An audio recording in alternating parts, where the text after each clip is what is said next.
जानकारी दी और ट्रंप ने कहा कि सीज़फायर को तब तक के लिए बढ़ाया जा रहा है जब तक ईरान अपना औपचारिक प्रस्ताव पेश नहीं कर देगा।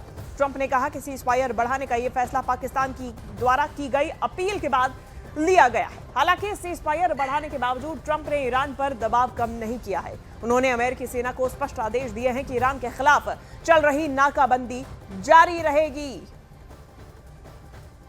तो ये देखिए, ये वो पोस्ट है जो कि डोनाल्ड ट्रंप की तरफ से किया गया। इसमें ब्लॉकेज का जिक्र किया गया, पाकिस्तान का जिक्र किया गया और इस बात का जिक्र किया गया कि फिलहाल सीज़फायर की मियाद को बढ़ा दिया गया है, क्योंकि आज ही वो दिन है जब ये सीज़फायर खत्म होने वाला था। तो इधर जैसे ही सीज़फायर बढ़ाने की खबर ईरान में पहुंची, वहां जश्न का माहौल दिखाई दिया। रेवोल्यूशनरी स्क्वायर पर मिसाइल्स के साथ जश्न मनाया गया, तो वहीं खुर्रम शहर में मिसाइलों के साथ लोग झूमते नाचे जश्न मनाते हुए नजर आए।